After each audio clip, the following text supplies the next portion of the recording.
Et là, je décide de prendre la décision qui a changé ma vie, je pense. Je lui dis, mec, ton site, il pète. Quel logiciel tu utilises? Et il me dit, mec, je code sur bloc-notes.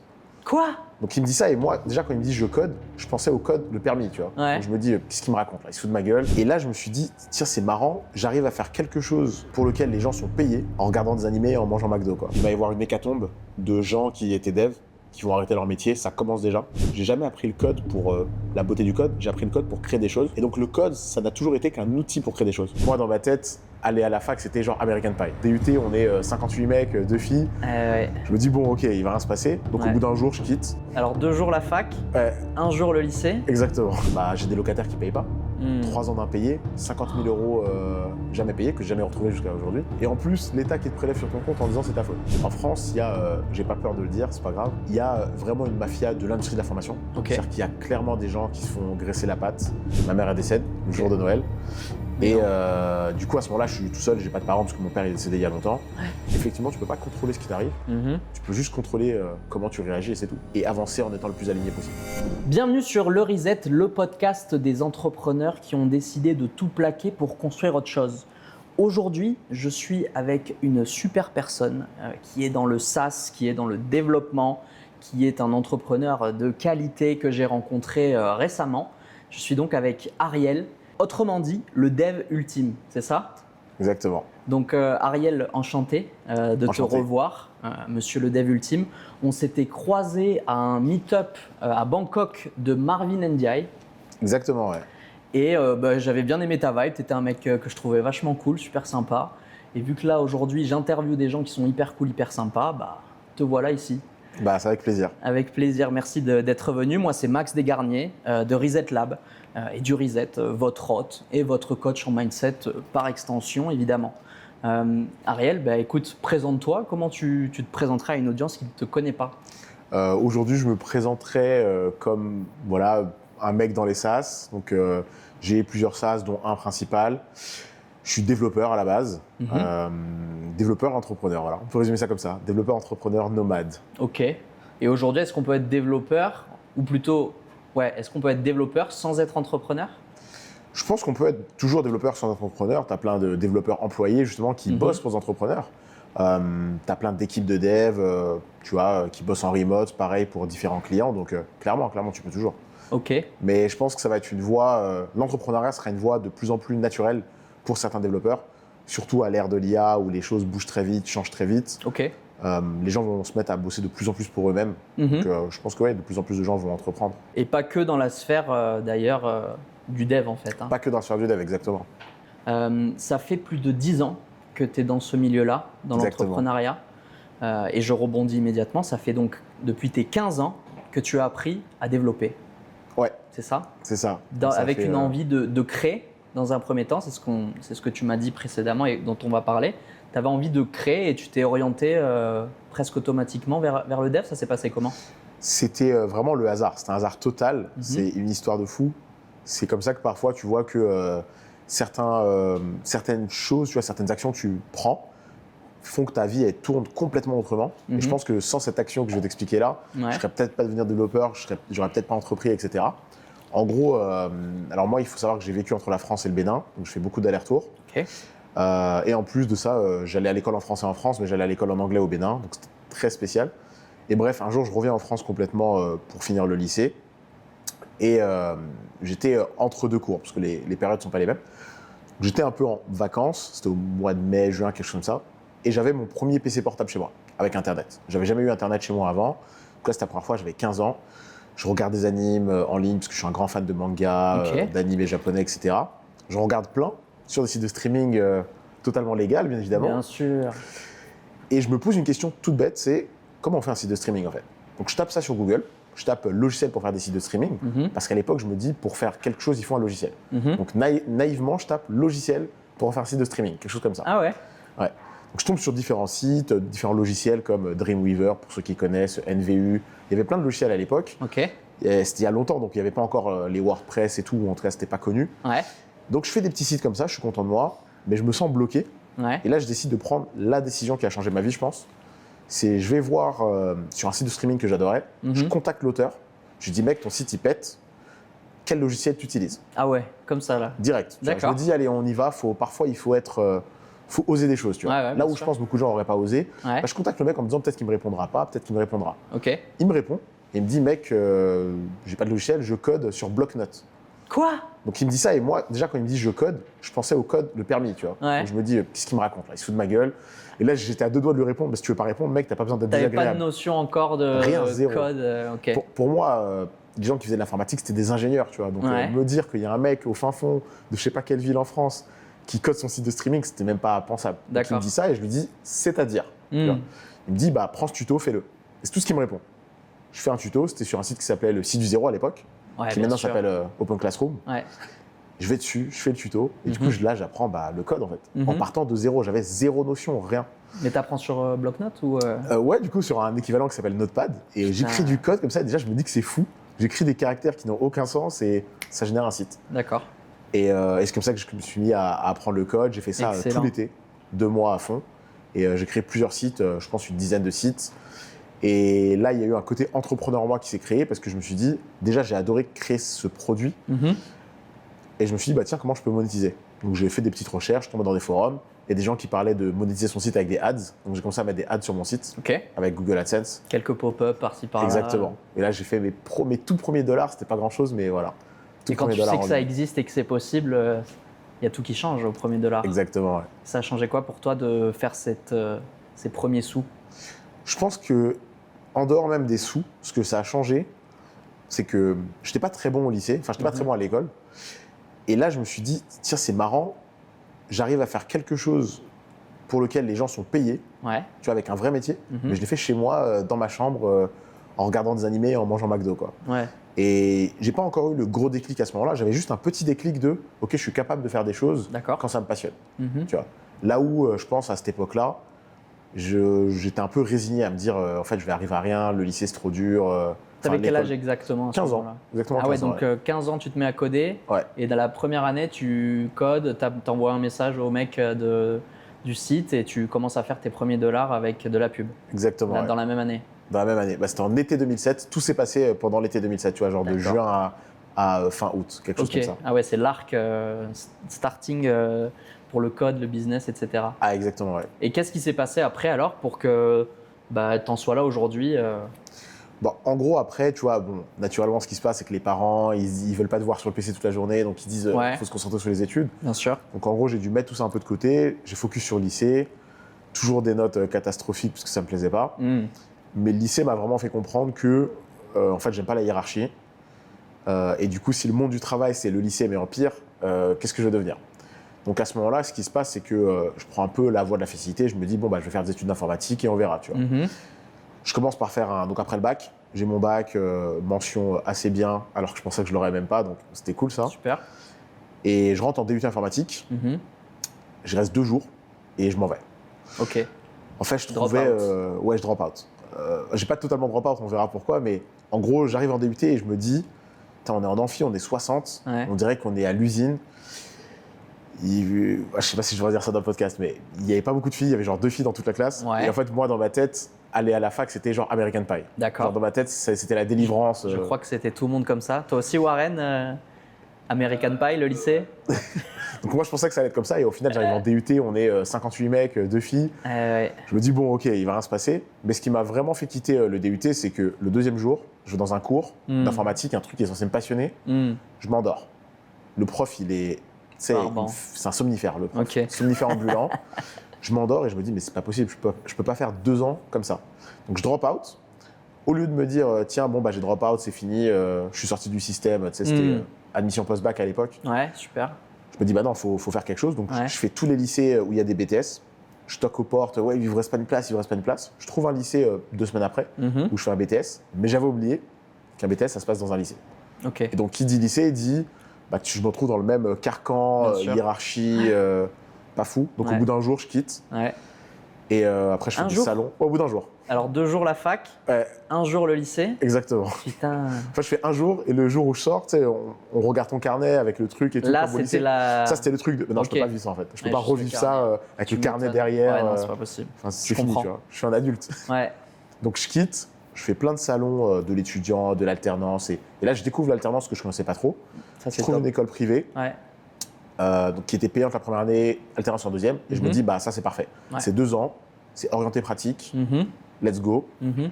Et en fait, c'était la meilleure décision de ma vie parce que cette école, c'était incroyable. T'as J'ai pas de vécu, dropout en 12 heures là cette fois-ci. Non, ça va. Et alors du coup tu t'es dit ouais ça c'est top. Ça, c'est top. J'ai appris trop de trucs dans cette école. C'était orienté projet. Ok. Et du coup, ça m'a encore plus amené à l'entrepreneuriat. Hmm. Parce que on faisait plein de projets dans l'école. C'était littéralement la première semaine. T'arrives, le directeur, il dit bon, vous connaissez pas, formez des groupes, faites un projet. Ok. Ça, c'était la première semaine. Sans Pratique. cours, sans rien, pratique. Je me suis dit ok, ça, j'adore cette vie. C'est ce que je veux faire. Super. Du coup, j'ai fait cette école-là 3 ans au total. Ok. Et après, freelancing direct. Je me suis lancé en freelance. Génial. C'est vrai. Et t'as fait de l'alternance pendant 1 an ou 2 ans 2 ans du coup. 2 ans Ouais. d'alternance. 2 ans d'alternance sur les 3. C'est top. Moi aussi j'ai fait de l'alternance. J'étais designer, vidéo et images. Et j'avoue que en fait j'ai drop out. J'ai fait LEA moi, j'ai fait la fac aussi.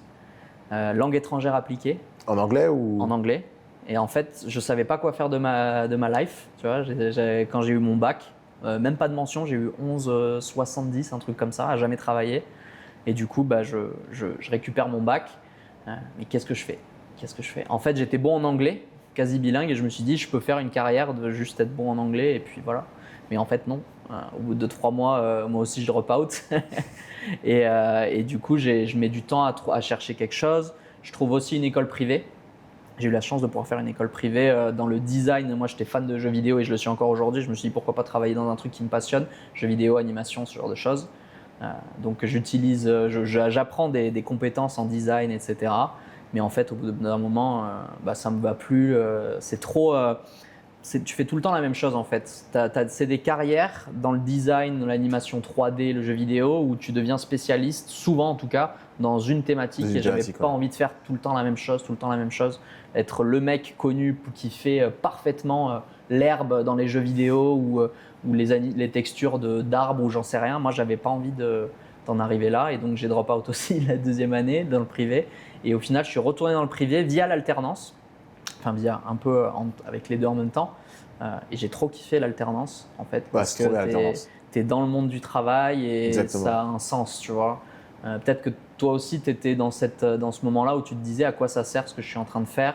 Est-ce que ce que j'apprends là, ça va me servir dans le réel et tu préfères apprendre dans le réel plutôt que être le cul vissé sur une chaise dans une salle de classe? Carrément, je trouve que l'alternance, c'est, comme tu dis, tu es dans le réel. Tu vois, moi, ce que je détestais au lycée, c'était, il y a des cours, tu les fais, mais tu sais même pas pourquoi. Tu vois, tu dis, ok, là, j'apprends des maths, mais dans quel but? Et il n'y a jamais, parfois, tu peux tomber sur un bon prof qui va t'expliquer dans quelle mesure il utilise ça. Mais la réalité, c'est que 90% des profs, ils n'ont jamais rien fait de leur vie à part être prof. Ouais, Ce qui veut dire que la matière, on te l'enseigne, mais même eux, en fait, dans le fond, ils ne savent pas toujours à quel point c'est utilisé dans la vie réelle. Et ce que j'aime dans l'alternance, c'était que là, très vite, tu fais du concret. Tu vois comment est le monde de l'entreprise. Ça te permet de vite voir aussi si tu aimeras ça ou tu n'aimeras pas. Exact. Ça te permet de découvrir tout un tas de choses en étant jeune. Et du coup, moi, c'est ce que j'ai adoré dans l'alternance. J'ai vu tout ce que j'aimais, tout ce que j'aimais pas. J'ai bossé avec des boîtes très tôt qui étaient très cool. Tu vois, j'ai bossé pour Lego en alternance, j'ai bossé pour des trucs cool. Et donc, ouais, t'es dans le concret en fait, t'es dans le réel. Et moi, j'ai toujours préféré ça, être dans le réel, être dans la pratique et expérimenter les choses, apprendre de ses erreurs et itérer. Super, gros mindset. Du coup, 3 ans dans cette école privée. Et après, tu t'es dit, je me lance en freelancing. Exactement, en fait, pendant l'école, du coup pendant l'alternance, mon patron top, mais entre-temps, en 3e année où je fais ma 2e année d'alternance, je vois un peu ce qu'il y a ailleurs avant de rester chez lui. Tu vois, je lui dis, bon écoute, ça fait 1 an que j'ai fait l'alternance chez toi, je vois un peu ce qu'il y a ailleurs et on verra. Et j'ai regardé d'autres boîtes, j'aimais pas du tout l'ambiance, je me suis dit, ok, ça c'est pas ce que je veux faire plus tard. Je reste chez lui au final une 2e année et naturellement, je me mets à faire du freelancing en parallèle. À l'école, tu vois, pour avoir des revenus à côté parce que en fait, j'étais dans une situation un peu spéciale, c'est que ma mère est décédée quand je suis entré en école supérieure. D'accord. Donc, je suis à peine rentré dans cette école-là, la dernière, l'école privée en question. Ma mère est décédée le jour de Noël. Et du coup, à ce moment-là, je suis tout seul, j'ai pas de parents parce que mon père est décédé il y a longtemps. Ouais. Donc, l'alternance, c'était aussi un peu j'avais pas le choix en fait, tu vois. Donc, au final, je me dis, bon, là, j'ai l'alternance, il faut un peu des revenus à côté, parce que t'es payé au lance-pierre en alternance, tu vois. En tout cas, à cette époque-là.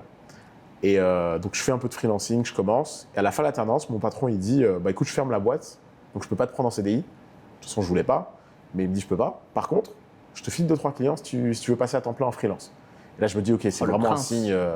C'est un signe, il faut que j'y aille à fond. Ouais. Donc direct, je quitte mon appart à Paris. Ok, Je vais habiter chez de la famille pour payer aucun loyer. très bien. Et je fais full mission freelance dans la chambre de ma petite cousine. Je suis là, dans un petit lit. Je fais full mission pendant 3 mois, je crois. Ok, Et j'ai un pote, il me dit, viens, on déménage en Angleterre. Je fais, ok, let's go. Je déménage en Angleterre sur un coup de tête avec lui et très bien. je fais du freelancing à distance, toujours pour la France. Ok, pour les clients que le mec t'avait... Exactement. En fait, j'ai commencé avec peut-être 2-3 clients à lui. Ouais. Moi, j'avais déjà 2-3 clients à moi et le bouche à oreille se fait et d'autres missions arrivent. Voilà. Tu t'es jamais mis sur une plateforme de freelancing? À cette époque-là, non, pas encore. C'était ma D'accord. première année de freelancing, donc non. Ouais. C'était vraiment le bouche à oreille. Tout venait du bouche à oreille, de collabs que je faisais avec des designers qui eux-mêmes me rendaient l'appareil plus tard. Ok. Parce que moi, je crois fermement en donne et un jour tu recevras, tu vois. Ouais. Et en fait, il y a beaucoup de gens avec qui j'avais bossé en leur donnant des missions de design, parce que moi, je fais pas de design. Mhm. Et du coup, eux, quand ils avaient des missions de design où il y a du dev, bah, ils refaisaient appel à moi. Et tu vois, c'était un cercle Super. vertueux comme ça. Donc c'est super intéressant. Tu dev au début depuis la chambre de ta cousine. Exactement. T'es dans cette situation-là et t'as ton frérot qui te dit viens, on va en Angleterre. Ouais. Et toi, c'est quoi ta première réaction quand il te dit viens, on bouge?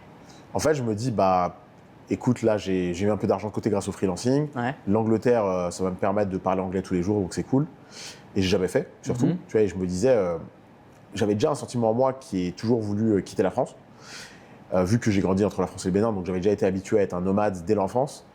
Et là, ça faisait du coup, au final, depuis mes 15 ans, que je n'étais pas ressorti du pays. Donc je me dis, là, je vais avoir 22 ans, bouger en Angleterre, pourquoi pas, tu vois.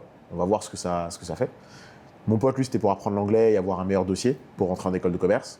Moi, je parlais déjà bien anglais, mais je me suis dit, bah écoute, allons dans un pays où il y a des natifs et comme ça, je parle anglais tous les jours. Donc, on y va et c'était incroyable, c'est trop bien. On va À Londres, du À coup. Londres? Ouais, on va à Londres, on prend un petit Flixbus, tel les pauvres qu'on était à l'époque. Excellent. Et on prend un petit appart, les loyers à Londres, c'est n'importe quoi. Oui, j'imagine. Donc, on prend un petit appart, un studio à deux. Ouais. On vit tous les deux dans le studio, mais vraiment, le studio, il fait 20 mètres carrés, tu vois. D'accord. Mais on kiffe, on adore. Lui, il fait ses cours d'anglais la journée. Moi, je fais mes missions freelance et je me balade. Mhm. Et je fais des meet-ups surtout. Je fais énormément de meet-up, de start-up, de language exchange. Et je découvre un univers start-up en Angleterre qui n'a aucun rapport avec la France. D'accord. Parce que moi, du coup, c'était mon dada. J'étais dev, je traînais beaucoup avec des start-up. Mhm. Même en France, j'allais dans des meet-up, etc. Mais en Angleterre, la mentalité était... c'était anglo-saxon, quoi. C'était... on tente des choses. Je voyais les premiers indie hackers de l'époque, les premiers SaaS makers déjà. C'était pas à la mode le mot SaaS, mais on disait je suis un app maker ou je suis un indie hacker ou je suis un indie dev. Ok. Et j'allais à des rendez-vous où je voyais des mecs qui avaient des étoiles dans les yeux, tu vois, qui disaient je suis là, je vais créer le prochain Tinder, tu vois. Des mecs où en France, on leur dirait mais tu penses que t'es qui? Ouais. Mais en Angleterre, c'était différent. C'était trop bien, mec, l'idée elle est ouf et tout le monde se chauffe, tout le monde se soutient. Mm. J'ai rencontré des mecs qui bossaient chez Google, qui me disaient moi j'ai pas d'horaire, je me lève à 14h. Je me disais mais c'est quoi cette vie? C'est incroyable, tu vois. Et donc j'ai appris plein de choses. Je parlais anglais un peu tous les jours. Et ça m'a donné une conviction que je voulais pas habiter en France plus tard. Ok. Voilà. Donc ça, le voyage en Angleterre, ça a vraiment été un gros déclic de aussi, ok, je pense que plus tard, je veux habiter en dehors de la France et de préférence dans un pays qui parle pas français de base, même si c'est toujours cool s'il parle français, mais dans un pays qui parle pas français. Mhm. Et je pense que c'est là que je ferai ma vie. Je me disais déjà ça à l'époque. Ouais. Et depuis lors, t'es revenu en France ou t'as... Ouais, je suis revenu en France longtemps. Ouais. Je suis revenu en France peut-être après 4-5 mois. Ok. J'ai pris 2-3 missions freelance en France qui payaient mieux parce que tu es sur place. Mhm. Et après, ce qui s'est passé, c'est que je me suis mis en couple. Et quand tu es en couple, c'est compliqué de voyager. Bien sûr. Donc je suis resté très longtemps en France après, peut-être 7 ans quasiment. Parce que justement, je me suis mis en couple et que c'était compliqué de bouger. Mhm. Puis après, il y a eu le Covid, puis ceci, puis cela. C'est vrai. Donc j'ai fait une vie de freelance pendant comme ça, peut-être 6 ans. Ouais. Au bout de 6 ans, échanger mon temps contre mon argent, je me suis dit, ok, c'est plus mon truc maintenant. D'accord. Ça me plaisait bien avant, parce que j'avais quand même une flexibilité en freelance. Tu peux te lever à 14h. Exactement, tu te lèves à 14h, tu choisis un minimum tes horaires. Moi, je faisais beaucoup de freelance au forfait, parce que beaucoup de devs, peut-être qui nous écoutent, ne connaissent pas, parce qu'en France, on a juste une grande chance, c'est que beaucoup de devs en freelance font de la régie, donc ils vont bosser chez le client, ils sont super bien payés, Ouais. c'est presque Du salariat. Déguisé, tu vois. Bien sûr. Il y a beaucoup de devs qui ont connu que ça. Donc, ils ne Mm. savent pas qu'il y a un autre pan qui est le freelancing classique. Tu trouves un client, tu es entrepreneur, quoi. Donc tu trouves un client, tu fais une offre, tu packages ton offre autour de certaines prestats, tu vois. Et moi, j'ai plus fait ça, en majorité. Puis au bout d'un moment, je me suis quand même dit, j'échange quand même mon temps contre de l'argent. Donc, je veux faire des projets qu'il me faut plus kiffer, faire un produit. Ok. Et là, je suis rentré un peu plus dans les SaaS, faire des choses, etc. Et à l'époque, les SaaS, est-ce que c'était il y a combien de temps du coup? Ça, j'ai commencé ça vers 2019, Vers 2018. 2019, 2018, c'était encore les SaaS, on n'en parlait pas à On l'époque. n'en parlait pas, non. C'est arrivé quoi en 2022, 2023 les SaaS? Exactement, en Au tout 2022, début, 2023. quoi. Il y a eu une mode, je sais même pas pourquoi, je sais pas qui, mais il y a eu une petite mode d'un coup où le mot SaaS est devenu à la mode. Ouais, alors je crois que c'est juste l'attrait du MRR ou du. Exactement, c'est genre ça. quand le mot est arrivé en mode tu peux créer un produit et le vendre 1 milliard de fois et prendre un abonnement dessus. Exactement. Je pense que c'est venu quand la hype de l'e-com a baissé. Tu as eu le drop qui a baissé un peu. Après, il y a eu les NFT. Il y a eu les NFT, exactement. C'était en 2022 les NFT. 2021. 2021, NFT ça explose et ça repart aussi vite que c'est Exactement. arrivé. Et donc ouais, 2022, 2023. Je pense que c'est que le SaaS a pris une hype quand il y a eu des cycles de business, tu vois. Parce que tu as eu le dropshipping, tu as eu le drop service, tu as eu les mecs qui faisaient du Amazon FBA, c'était même un peu avant le drop. Ouais, je pense. Et tu as eu les NFT, tu as eu tous les mecs qui font du print on demand. En gros, tu as eu des cycles comme ça de type de business. Puis du coup, le SaaS s'est commoditisé, on va dire, tu vois, parce qu'il y a des mecs qui voulaient vendre du coaching autour de ça ou de la formation. C'est de la formation. C'est ça, tu vois. Et du coup, on associait, comme tu dis, c'est un très bon point que tu as dit, tu vois. Les gens associaient beaucoup SaaS à MRR. Alors que ce n'est pas nécessairement ensemble. Tu peux faire un SaaS qui n'a pas de revenus récurrents. Il y en a plein même, des SaaS qui sont du one-shot, paiement à vie ou du freemium. Et ça, c'est quand même rentable? Oui, c'est quand même rentable. En fait, la notion d'MRR, elle est arrivée uniquement quand le SaaS est arrivé sur des produits B2B, du gros B2B, où il y a des vrais cycles logiques où tu as un abonnement. D'accord. Alors qu'avant, les SaaS, c'était… en gros, on va dire que, si on rentre dans un peu dans la technique, en fait, un SaaS, c'est juste un logiciel. Oui. Le mot SaaS, c'est un peu fancy, mais c'est juste un logiciel. Le mot SaaS a commencé quand on a commencé à rendre les choses accessibles sur le cloud. Donc, tu n'étais plus obligé de télécharger un logiciel, tu n'étais plus obligé de télécharger Word sur ton PC comme à l'ancienne et mettre une clé de licence. C'est là où le SaaS a émergé. Et comme tout était sur le cloud et qu'il y a des revenus récurrents d'hébergement, forcément, on a changé le business model pour dire attends, on te donne un truc qui est sur le cloud. Nous, on a des frais de management du cloud. Donc, il faut que tu payes un abonnement comme un hébergeur. Et c'est comme ça que le MRR a commencé, en fait. Mais ce n'était pas obligatoire parce que tu peux avoir des SaaS qui ne sont pas hébergés dans le cloud. D'accord. Tu peux avoir une app mobile qui est hébergée chez Apple et c'est quand même un SaaS parce que le service qui rend, c'est un service automatisé, donc c'est un SaaS. Et donc, il n'y aura pas d'abonnement, tu vois. En fait, un SaaS, c'est surtout du marketing quand on Exactement, dit un SaaS. c'est ça. Okay. Aujourd'hui, c'est surtout marketing, c'est pour qu'on identifie un type de logiciel en particulier. Okay. C'est plus ça, tu vois. C'est plus pour spécifier ce type de logiciel qui rend un service automatisé, c'est un SaaS. Alors que par exemple, une marketplace, tu as type les marketplaces de freelance comme Malte ou même comme Fiverr, qu'on connaît beaucoup. Enfin, Fiverr, en fonction de si vous êtes anglophone. Tu vois, Fiverr, ils ont aussi des abonnements, si je me souviens bien, où tu peux avoir un compte premium et tout. C'est pas un SaaS. Tu vois. Pourtant, il y a un abonnement, mais c'est pas un SaaS. C'est une marketplace. Parce que si tu n'as pas les deux pans qui arrivent, ça marche pas. C'est le principe du marketplace. Il y a un marché, il y a des acheteurs, il y a des vendeurs. Ça, c'est pas un SaaS. Ok, intéressant. Et les SaaS, il y en a qui disent que c'était mort récemment, que ça revient, que ça repart. Ce que je vois surtout, c'est que ça continue. Ouais, ça continue. Et que ça continue de plus en plus fort. Mais l'IA était, je pense, le nouveau business model à la mode là, qui est arrivé ces dernières années. Clairement. Automatisation, utilisation de l'IA, etc. Donc le SaaS a un peu descendu. Et l'utilisation de l'IA ou toutes ces agences autour de l'IA a pris pas mal le dessus. En tout cas, j'ai l'impression dans l'espace public. Toi, tu l'as vécu comment là? Est-ce que cette transition entre les deux, est-ce que tu l'avais déjà faite? Est-ce que tu l'as faite à ce moment-là ou Non, moi je suis toujours focus sur mes SaaS. J'essaie de créer vraiment un gros produit tu vois, pour le futur et faire d'autres produits que je trouve intéressants dans des domaines que je kiffe. Parce que moi, j'ai jamais été attiré par l'argent. Tu vois, ce qui m'intéresse, c'est avoir juste une vie plus libre. D'accord. C'est pour ça que je ne suis pas devenu salarié. Que tu as quitté le freelancing. Et ensuite, j'ai quitté le freelancing, c'est avoir juste plus de liberté. Ce qui veut dire que même si je gagne moins, mais que je gagne en liberté, enfin même si je gagne moins financièrement, mais je gagne en liberté, je préfère. D'accord. Parce qu'avoir plein d'argent, mais pas avoir le temps de les dépenser, ça sert à rien. C'est vrai. Sinon, tu vois, j'aurais fait une carrière de dev dans des grosses boîtes, je serais rentré dans un GAFAM, j'aurais eu une belle vie aux US à être payé 300 boules par an. Mais du coup, c'est pas la vie que je voulais, tu vois. C'est quoi la vie que tu veux? C'est une vie où là, je peux venir en podcast et je m'en fiche. C'est une vie où je me réveille à 15h et personne ne me saoule. C'est une vie où, tu vois, je peux venir à Bangkok et et me dire, bon, mon loyer, j'ai l'impression qu'il est un peu plus élevé que la moyenne, mais je m'en fous, parce que tu peux bouger, tu peux déménager à tout moment. Je pense que l'exemple qui résume le plus ma vie de freelance ou de liberté entrepreneuriale, c'est... donc là, j'habite en Asie, tu vois, on habite tous les deux en Asie. Là, je suis à Bangkok, mais avant, j'habitais à Taïwan. Et ce qui s'est passé, c'est que donc, j'étais avec mon ex pendant très longtemps, je ne peux pas bouger de la France. 2023 arrive, je vais à Bali, genre 3 semaines tout seul. Grosse remise en question, je repense à plein de trucs. Je reviens en France, c'était genre en janvier 2023, je vais à Bali. Je reviens en France en février. Je parle à mon ex, je dis bon, je suis désolé, je pense que ça ne va pas le faire parce que nos visions divergent. Donc c'est la fin. On se dit ok, on finit très bien, tu vois, sans gros problème. Et dans les 2 semaines qui suivent, je dis bon du coup je m'en vais. Donc je fais une valise, je mets mon écran de PC fixe dedans, je mets mon Mac mini et je dis allez on part pour 3 mois et on verra quel pays me plaît. Et après je reviens en France et je fais mes vraies valises. En 2023. En 2023. 3 mois. Ouais, je pars 3 mois à la base, c'est mon but. Ouais, je me dis je pars 3 mois, tu vois. Coucou. Donc je me dis je pars 3 mois, je fais ma petite valise, je commence par Bangkok, que j'avais déjà fait une fois mais sans visiter réellement. Donc là je vais pour vraiment visiter, je vais 3 semaines. Je trouve ça cool mais pas de coup de cœur. Ouais. Je vais ensuite à Bali, où là j'avais de grosses attentes, vu que je l'avais fait en janvier. 2 mois, je trouve ça horrible au final. En 2 mois, j'ai bien fait de faire 2 mois pour bien voir. Horrible. C'est pas mon truc. Il y a trop d'insectes, il y a trop de grenouilles qui viennent dans ma salle de bain. Ah ouais.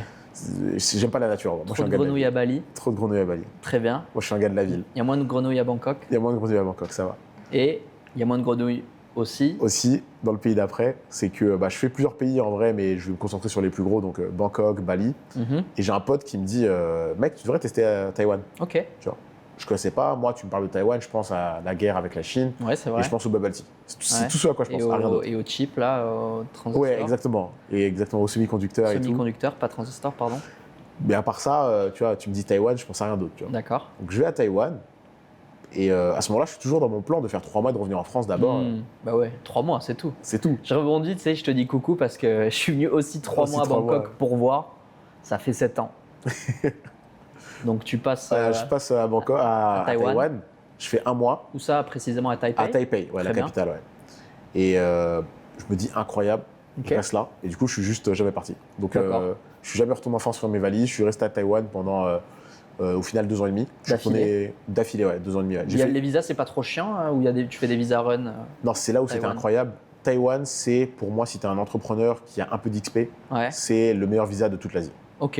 Il y a le meilleur visa de toute l'Asie qui s'appelle le visa, meilleur que le DTV. J'allais demander. Non, meilleur que le DTV, au-dessus de tout. À l'époque, le DTV n'existait même pas, mais même maintenant qu'il existe, c'est au-dessus du DTV. Putain. Ça s'appelle la Gold Card. La Gold Card? Ouais, Gold Card. Donc déjà, le nom, il claque. Putain, les mecs, ils sont premium, quoi. Ils sont premium.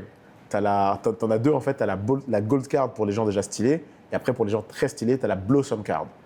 Blossom je crois que Blossom en anglais, ouais, c'est, ça éclot, enfin c'est les fleurs. Ouais, c'est ça, en fleurs. La Cherry Blossom, c'est quand c'est. Ok, floraison. on se comprend.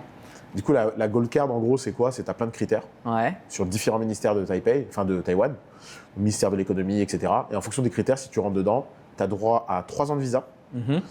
Multi-entrée, donc tu peux sortir et revenir comme tu veux, aucune obligation de sortir du territoire comme le DTV, tu vois, où tu es obligé de sortir tous les 180 jours. Oui. Gold Card, non, tu restes, voilà, tu peux bosser sur place, donc tu peux bosser dans une boîte taïwanaise. Tu veux être salarié, tu peux bosser, sans que la boîte n'ait à te sponsoriser. Incroyable. Pas besoin de work permit. Pas besoin de work permit. En fait, ta Gold Card, c'est un work permit, c'est un chômage permit, c'est un visa, c'est un multi-entry, ça te donne droit à la sécurité sociale. Ok. Automatiquement. Mais non. Ouais, tant que tu restes dans le pays 6 mois d'affilée, tu vas faire la demande à la Sécu, ils te disent ok, tiens. C'est quoi les critères pour avoir cette carte? Alors moi, par exemple, mon critère, c'était ministère du digital.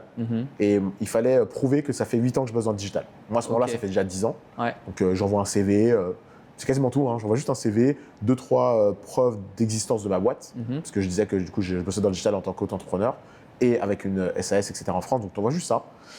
Ils évaluent, ils disent ok, ça a l'air legit et c'est bon, tu vois. Moi, j'ai un autre pote, il l'a fait avec le ministère des Sciences. Donc lui, il a postulé en tant qu'ingé. Il fallait prouver que tu avais au moins 4 ans d'XP en tant qu'ingé et que tu étais un ingé exceptionnel. Bon, en vrai, le mot exceptionnel, il est abusé. Lui, c'est un mec qui a fait un peu d'IA, donc ça va, tu vois. Et en fait, tu as plein de critères comme ça. Okay. Par exemple, tu as le critère pour ceux qui gagnent juste beaucoup d'argent. C'est dans le ministère de l'économie. Ouais. Tu dois prouver que sur les 12 derniers mois, tu as gagné $5 000 de salaire tous les mois. Enfin, en moyenne, $5 000. D'accord. Et c'est tout. Gold Card, 3 ans, renouvelable, pour l'instant en tout cas, renouvelable à volonté. Ouais. Moi, par exemple, j'avais fait 2 ans et j'ai renouvelé une fois là. Donc, même si je suis en Thaïlande, elle est renouvelée pour sécuriser mon retour.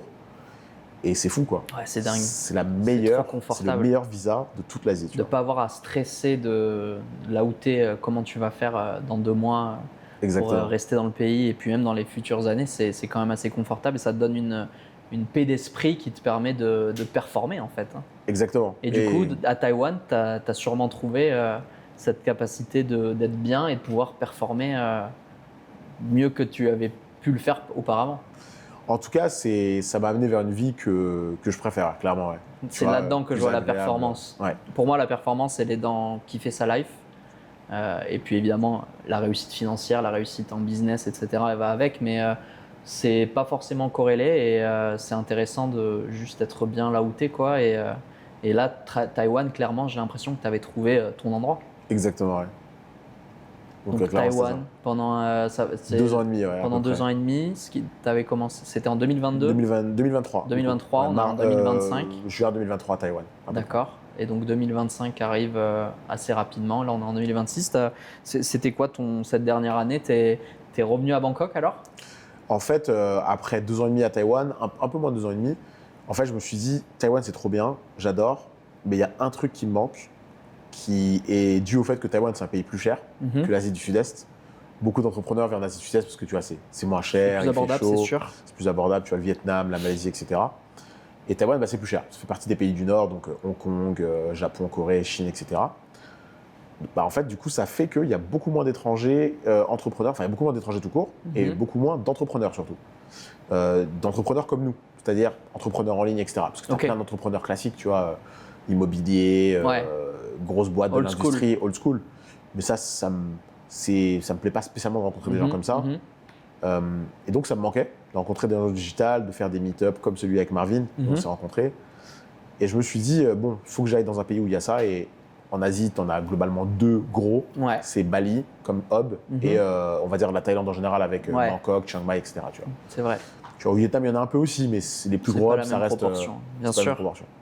Donc je me suis dit, allez, on fait 1 an en Thaïlande, juste pour retrouver cette vibe de hustle, entre guillemets, où je rencontre plein de gens et ça me stimule comme en Angleterre quand j'étais allé en Angleterre. D'accord. C'est juste ça qui me manquait, ce petit stimuli de je rencontre des gens en physique. Ok. Parce que je rencontrais plein de gens en ligne. En ligne, tu peux rencontrer plein de gens. Et moi, ça me suffit la majorité du temps. Tu vois. Moi, j'ai bien vécu le Covid. Ah ouais ouais, moi j'ai bien vécu. Moi, je suis sur mon PC. Tu étais dans un appart à Paris, tout minuscule, mais je m'en fous. J'ai mon PC. T'es un putain de geek. Ah ouais, bien sûr. Tu regardais des animés en 400 regarde des animés, à bosser, faire un peu de freelance, faire ton dev. C'est ça. T'étais déjà dans le freelance à ce moment-là. Exactement, ouais. Ok. Et donc, du coup, tu arrives à Bangkok dans l'idée de te connecter, avoir une nouvelle dynamique, sortir un peu de Taïwan qui est peut-être un peu plus old school, un peu moins dynamique peut-être que Bangkok quand même. Sur le côté entrepreneurial, ouais. Ok. Même surtout aussi parce que c'est une plus petite. Ouais, ça me paraît un peu plus tranquille, quoi. Plus tranquille, donc j'ai fait ça et je suis venu à Bangkok et objectif atteint, tu vois. J'étais venu pour 1 an à la base. Ouais. Donc c'est bientôt la fin des 1 an et retour dans d'autres aventures. Donc tu quittes Taïwan. Tu étais déjà venu à Bangkok 3 semaines? Ouais, j'étais déjà venu à Bangkok plusieurs fois même parce que pour tous les 3 derniers Nouvel An, je les ai fait à Bangkok. D'accord, donc Nouvel An à Bangkok. Donc en fait, ce que tu n'avais pas trop kiffé dans les 3 premières semaines, est-ce que tu l'as retrouvé quand tu es revenu ou est-ce que tu as abordé un nouveau mindset quand tu es venu ici? Non, c'était exactement ce que j'attendais. Donc pour moi, à Bangkok, quand j'ai fait la première fois, les premières 3 semaines, il y avait des pour et des contre. Je savais très bien qu'il y aurait ces pour et ces contre quand je suis revenu et c'est exactement ça, quoi.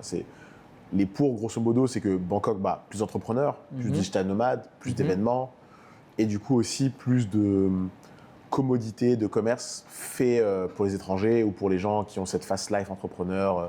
Tu veux un petit brunch sympa, tu veux des trucs un peu détox de temps en temps, tu vois.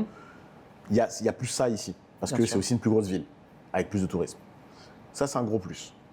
Les gros inconvénients, c'est la pollution, c'est n'importe quoi. Le trafic, c'est n'importe quoi. Je suis d'accord. Tu as les embouteillages et tout. Mais ce qui, moi, me déplaît le plus, c'est vraiment c'est pas piéton-friendly, quoi. Les trottoirs, c'est horrible. Et pourtant, je suis pas un gars qui marche beaucoup. Donc, pour que moi, je dise ça, c'est que c'est vraiment horrible. Comparé à Taïwan. Taipei, c'est incroyable. Comparé surtout à Taipei. Parce que après, le reste de Taïwan, c'est pas exactement pareil. Mais Taipei, c'était un plaisir de marcher, c'était comme à Paris, quoi. Pour Et moi, le en tout Japon, cas. t'as déjà fait? Ouais, j'ai déjà fait, ouais. Ça, c'est walkable as Le fuck Japon, aussi. incroyable. Moi, j'adore le Japon. Marcher, c'est vrai, je suis d'accord. On peut pas marcher comme on veut facilement et puis il fait chaud. Le trottoir, il ressemble à rien du tout. Exactement, parfois il y a un truc qui apparaît, tu sais pas pourquoi. Il y a des événements, tu sais. Il y a des câbles qui se baladent. C'est Rien que vrai. là, à côté d'ici, à Tonglor, quand je vais à SinSpace, il y a des câbles qui me rentrent dans la gueule. Ouais, mais c'est un Donc, peu l'attrait du truc. Tu vois, moi, j'ai appris à accepter ces côtés-là. C'est presque, ça te manque. Bon, ça te manque pas, mais je veux dire, c'est l'aspect familier quand tu reviens ici et que tu revois des trucs que tu kiffes pas forcément, mais qui sont là et que tu dis ah ouais, en fait, pour ma part, c'est chez moi ici, tu vois. Bah, ça fait clairement partie du charme. Moi, j'aime Ouais. beaucoup. Mais du coup, c'est un charme où je me vois bien voyager ou faire des petites Mais pas séances forcément nomades, vivre. mais pas vivre. Non. Ok. Ouais. Au quotidien, ça m'énerve, tu vois. D'accord, ouais, je comprends. Et alors, est-ce que tu trouves que Bangkok, pour toi, c'est une ville qui te tire vers le haut, Ouais. ou qui t'endort un petit peu, qui te réconforte un peu trop, ou tu as réussi à l'utiliser le potentiel de la ville? Non, c'est clairement une ville qui me tire vers le haut parce que, comme je disais, c'est pratique, tu vois.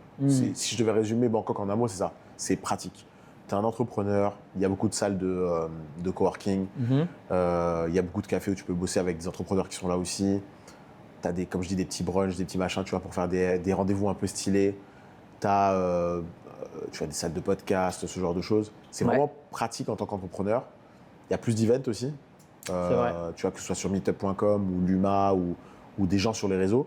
Et un exemple basique, c'est que moi, je me suis mis sur les réseaux il n'y a pas si longtemps, c'est comme ça qu'on s'est connus. Enfin, on s'est connus via Marvin, mais après, tu vois, il y a aussi mon compte Insta, etc. Mais ça, je l'ai commencé à Taïwan. Donc, Ouais. il y a un peu moins de 3 ans. Le contenu, le branding et perso, tout. etc. C'était il y a C'est moins de vachement 3 bien ce ans. que tu fais d'ailleurs. Merci beaucoup. J'aime beaucoup ce que tu proposes, ta vibe, c'est naturel, etc. Mais c'est top, ouais. Bah, c'est ce que je voulais transmettre, donc ça me fait très plaisir ça que marche tu bien. dises ça. Ça marche bien. Et bah, ça, du coup, je l'ai commencé à Taïwan. À Taïwan, sur 2 ans et demi, tu vois, j'ai eu peut-être 4 personnes max qui m'ont dit ah mec, je suis à Taipei, est-ce que c'est dire qu'on se capte, tu vois. 4 personnes max. Ok, À Bangkok, dans les 3 premiers mois, j'en ai eu au moins 15. ok. Qui m'ont dit mec, je suis à Bangkok, j'ai vu que tu étais à Bangkok, est-ce qu'on peut se voir Hmm. Et en fait, ça pour moi, c'est une pure folie. Donc, tu as de se lancé dire, ton branding perso sur Instagram. Ouais. Et TikTok. Et TikTok, en quelques années à Taipei, rien du tout. 3, allez. Tu arrives ici en 3 mois, tu rencontres déjà Énormément de gens. potentiellement 15 personnes. Exactement. Ok. Bah, beaucoup plus même dans les 3 premiers mois. Déjà, rien que la rencontre avec Marvin, on était près d'une centaine, je pense, Ouais, à je l'event. pense, Tu vois. ouais. Donc rien que là, déjà, plein de connexions qui se font. Et en fait, ça, c'est fou. Tu vois, il n'y a que dans des grosses villes comme ça que tu auras ça. Tu vois. Marvin, je pense qu'il n'y a aucun monde où il a fait une vidéo en disant « Salut, j'arrive à Taipei, qui veut… » Tu vois, je pense qu'il n'y a aucun monde où il a Il fait y ça. aura tu vois. 20 personnes. Il Et l'a fait, je encore. pense, dans des grosses villes. Ouais, c'est vrai. Il l'a fait à Dubaï, je sais. Mhm. Il l'a fait à Bangkok. Mhm. Il a dû le faire à Bali, je crois. Bali, il l'a fait, ouais. Tu vois. Donc ça, il l'a fait dans des hubs, en fait, où il C'est sait vrai. qu'il y aura un public. Et donc ça, c'est l'avantage de Bangkok. Ouais. C'est bien et dommage en même temps. Parce qu'il y a des travers de ça aussi. Mais C'est en quoi tout les cas, travers? bah, ça fait que parfois, tu rentres dans des quartiers où il y a plus d'étrangers que de locaux. Et moi, je suis pas un grand fan de ça. D'accord. Moi, j'aime bien être avec des locaux. J'habite dans un quartier, tu vois, où il n'y a pas beaucoup d'étrangers. Mhm. Je vais pas dire le quartier exact, mais j'habite vers Siloam. Mhm. Et vers Siloam, beaucoup moins d'étrangers qu'à Tonglor, par exemple. Tu vois. C'est sûr. Et c'est moi, je sûr. préfère ça. J'aime bien avoir ce petit côté. À Taïwan, j'étais pareil. J'étais dans un petit quartier comme ça où c'est local. Je sors, tout le monde est surpris de me voir. Et j'aime bien le fait qu'il y ait ce mélange local où tu es là pour apprécier la culture. Tu vois. Ok, ça change quoi pour toi? Ça change que, en gros, je trouve que tu apprends beaucoup dans les échanges avec les autres. Mhm. Et plus les autres sont différents de toi, mieux sont les échanges selon moi, parce que tu sois d'accord ou pas avec eux, que tu adhères ou pas avec la culture, les croyances, peu importe, ça te fait réfléchir en tout cas. Et moi, je considère que ce qui te fait réfléchir, c'est ce qui te fait avancer. Ce qui t'enrichit. Ouais. Ouais, je suis d'accord. Moi, je trouve que c'est vraiment ça. Et si je m'étais pas posé la question dans ma vie, comment ça fonctionne un site web, si j'avais pas juste réfléchi à ça, je serais peut-être jamais devenu dev. Le dev m'aurait peut-être jamais mené au freelancing, qui lui-même m'a mené à Taipei. l'entrepreneuriat, à Taipei, etc. Donc Magnifique. je trouve que se poser des questions, c'est important. Ok. Et donc c'est pour ça que j'aime bien ce côté différence culturelle, voir des locaux. Alors que si tu es tout le temps Entouré avec les personnes. entouré avec les mêmes personnes, tu as moins de chances que ça arrive. Tu as quand même des chances que ça arrive, mais beaucoup moins. Et c'est quoi ton ressenti des expats à Bangkok, notamment les expats français? Il y a de tout, tu vois. C'est que s'il y a bien une chose qui n'a pas changé avec les années, c'est que dans le monde, je trouve, les gens sont un peu partout les mêmes. Il y a des bonnes personnes, il y a des mauvaises personnes partout. Donc, dans les expats, tu as des gens très cool, tu vois, dont toi, des gens très cool, et il y a des gens moins cool, où tu n'as pas forcément envie de traîner avec eux. Ça peut être intéressant d'avoir une discussion, mais c'est des gens que je ne reverrai pas. C'est partout pareil, tu vois. Donc, il y a des gens cool, il y a des gens moins cool, tu vois. J'ai pas de gros clichés sur non, les Français à Bangkok. Tu vois. De manière générale, on va dire, il y a un seul truc, c'est que bon, les Français, on se plaint beaucoup. C'est vrai. Quel que soit le pays où je vais, les Français se plaignent. Mais en dehors de ça, c'est une certitude. Tu vois, il y a des gens cool, il y a des gens moins cool, comme partout. Ok. Et du coup, en un an, là, toi, t'as pas eu ce problème de trop sortir des filles ou de te faire tout le temps livrer ta bouffe et de jamais sortir de chez toi ou ce genre de train-train où finalement, bah, tu te rends compte que tu rentres dans une routine qui t'élève pas forcément. Alors moi, du coup, ça m'élève de rester chez moi et d'être livré tout le temps. Ouais. Parce que du coup, je peux me focus sur mon boulot. D'accord. Et je vivais déjà comme ça même en France. Donc ça me change pas trop, tu vois. Moi, je dors à des horaires pas possibles, je me fais livrer tout le temps. Ouais. Et en France, j'avais déjà cette vie-là. Merci d'ailleurs d'avoir été disponible à 9h ce matin. Ouais, là, alors que je t'ai vu poster il y a 2 jours à 5h ou je sais pas quelle heure. Je suis là, 9h, je suis aux aurores, là, clairement. Ouais, franchement, t'es en forme, t'es bien là, ça se voit. Clairement, à Bangkok, tu as cette facilité du coup aussi qui crée ce genre de travers de tu restes chez toi, tu te fais livrer un Grab, etc. Donc tu vas sortir un peu moins. Mais ça ne me dérange pas parce que je vais quand même beaucoup sortir pour voir des entrepreneurs. Et c'est ça que j'aime bien. Aller voir des gens, tu vois, là, venir faire le podcast ou aller faire un petit barbecue avec des entrepreneurs, ça me fait sortir, ça me sort justement de la zone de ok, là, tu as bien bossé, mais let's go, on fait quelque chose, tu vois. Il y a 2 jours, j'ai organisé une raclette chez moi. Tu vois, ça fait kiffer les gens sont trop contents, il y a des gens à qui ça me manquait la raclette. Et ce genre de choses, ça me sort de mon quotidien. Et ça, j'aime bien. Ça t'aère l'esprit ? Ça m'aère l'esprit, donc c'est très cool.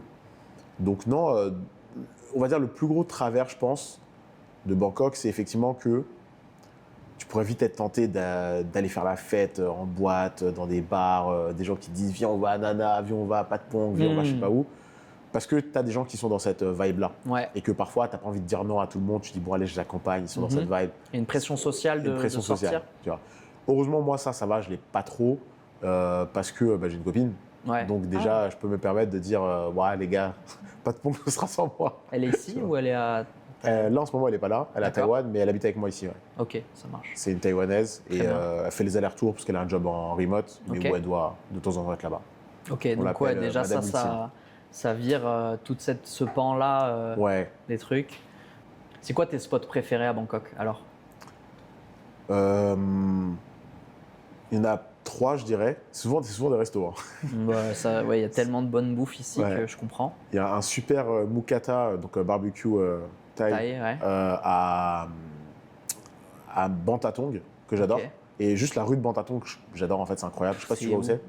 C'est à Bantatong, c'est à Chula. À côté de les universités là-bas. Voilà. Samian et tout. Entre Samian et Siloam, ouais.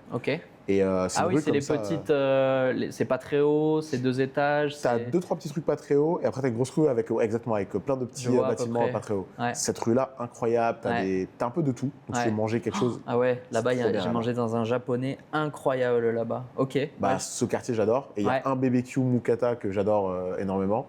Wagyu australien, etc. Trop bien. D'accord. Ensuite, il y a à Tonglor, j'aime beaucoup Sinspace. Maintenant, j'y vais un peu moins parce qu'ils mettent la musique beaucoup trop fort. Mais Sinspace, c'est un endroit, je trouve ça cool. C'est détente. Cool. Tu vois, tu as des Thaïs, tu as des étrangers qui viennent. J'aime bien ce mix, tu vois. Et tu sens que c'est une autre genre de population Thaï aussi. Tu sens que c'est une sorte de population Thaï un peu dorée.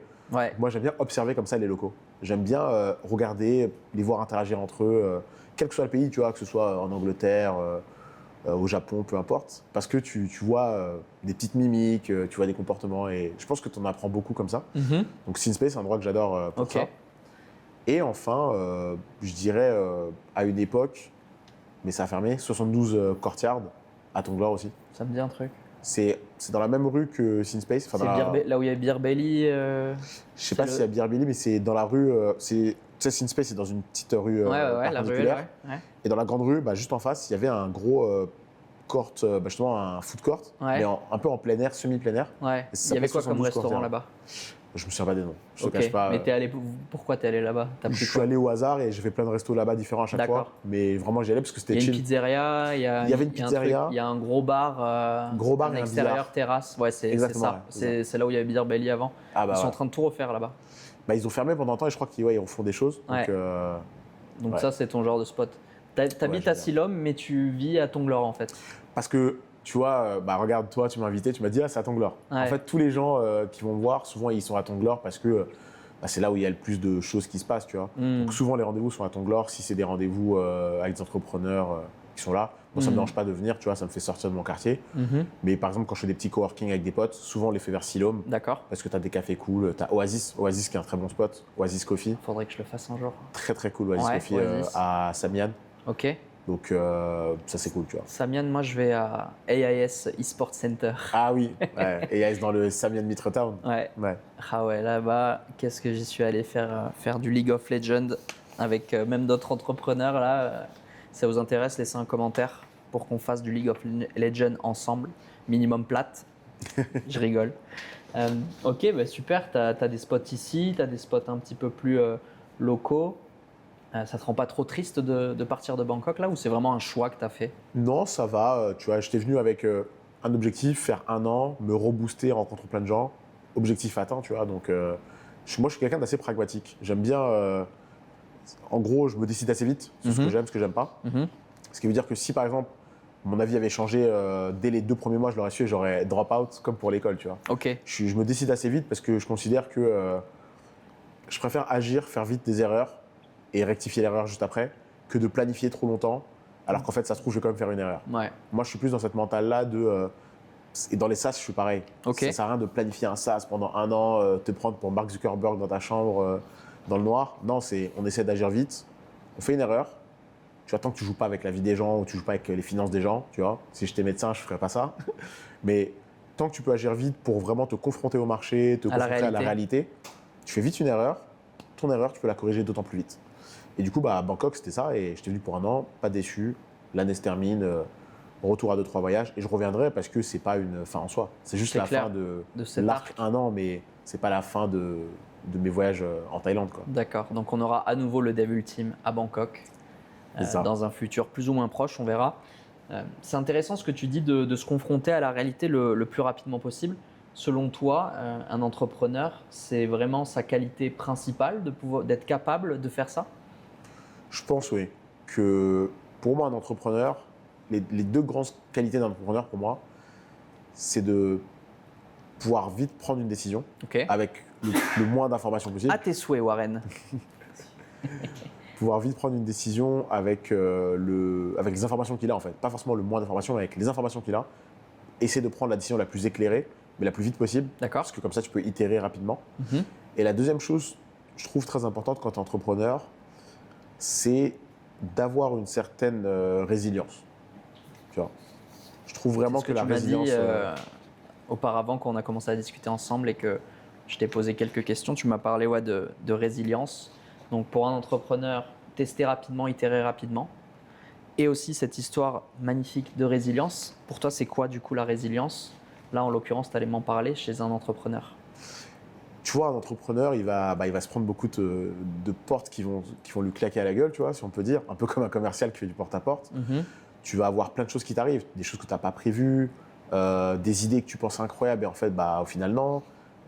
Tu dois parfois savoir pivoter, parfois savoir aller faire un deal à un moment que tu n'avais pas prévu. Il va falloir faire des choix qui sont durs. Et si tu n'es pas résilient, tu peux vite te laisser effondrer par la situation. Tu vois. Tu peux t'effondrer, tu peux te laisser aller, tu peux déprimer, tu vois, partir en burn-out. Tu vois. Le burn-out, c'est pas que chez les salariés, hein, c'est chez aussi les entrepreneurs. Oh que oui. Et donc, il faut savoir être résilient et il faut savoir être aligné, je pense. Ça, c'est pas que dans l'entrepreneuriat, c'est dans la vie. Je considère que plus tu es aligné avec ce que tu fais, moins il y a de chances que tu burn-out. Tu vois, le Moi, tu as burn-out, besoin de la résilience au final. Tu es Exactement. résilient naturellement. tu deviens résilient naturellement parce que tu es aligné avec ce que tu fais et donc, comme tu es aligné avec ce que tu fais, les épreuves deviennent plus faciles à accepter. Ok. Pas forcément plus faciles à vivre, mais plus faciles à accepter. Parce que si tu as quelque chose qui t'arrive et que c'est dur à vivre, mais en plus dur à accepter, là, tu es dans les pires situations. Tu vois. Typiquement, moi, j'ai vécu des trucs horribles, genre tous les trucs relous de la vie, ma mère décède quand Bien j'entre sûr, en ouais. école sup. Quelques années après, j'avais un appart. J'ai des locataires qui ne payent pas. 3 ans d'impayés, 50 000 euros jamais payés, que j'ai jamais retrouvé jusqu'à aujourd'hui. Et quand je récupère l'appart, appart détruit. Donc je passe de ils ne payent pas, je ne retrouve pas l'argent, et quand je récupère l'appart, appart détruit. Wow, magnifique. La Donc France. tu as plein de trucs comme ça, si tu n'es pas résilient. Tu vois. Et en plus, l'État qui te prélève sur ton compte en disant c'est ta faute. Donc je recevais des ATD sur mon compte, des prélèvements Ça a dû d'État. envie de rester en France, ça, cette histoire. Ah, t'es pas bien, tu vois. Tu te réveilles, tu vois ton compte, ta banque elle t'appelle, elle dit oui, l'État vient de prélever tant. Tu te dis mais qu'est-ce qui se passe? Faut être résilient en fait dans ces cas-là. Faut être C'est sûr. résilient, faut être pragmatique et pas se dire pourquoi tout ça m'arrive, qu'est-ce que je peux faire, je peux rien faire. Non, tu essaies d'être pragmatique, tu dis ok, aujourd'hui comment je peux réagir? Je peux pas contrôler ce qui m'arrive, je peux seulement contrôler mes réactions, tu vois. Cette Très phrase-là, stoïque comme pensée. très stoïque, ouais. Et je sais pas où je l'ai entendu la première fois cette phrase, mais elle m'a marqué à vie. C'est effectivement, tu peux pas contrôler ce qui t'arrive, tu peux juste contrôler comment tu réagis et c'est tout. Tu vois. Et donc pour moi, la résilience, c'est là aussi. Il t'arrive des choses, c'est dur, c'est pas facile. Il faut savoir avancer et avancer en étant le plus aligné possible. Ouais, l'alignement chez les entrepreneurs, dans ce que tu fais, etc., c'est quand même très important.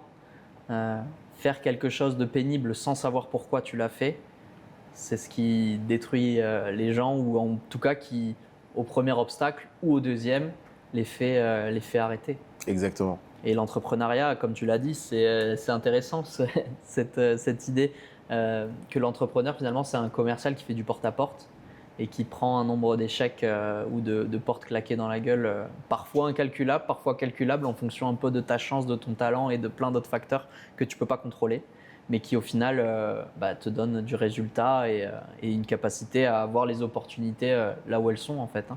Exactement. C'est pour ça que je trouve que tu vois, la première chose, c'est de savoir réagir vite avec le peu d'informations que tu as.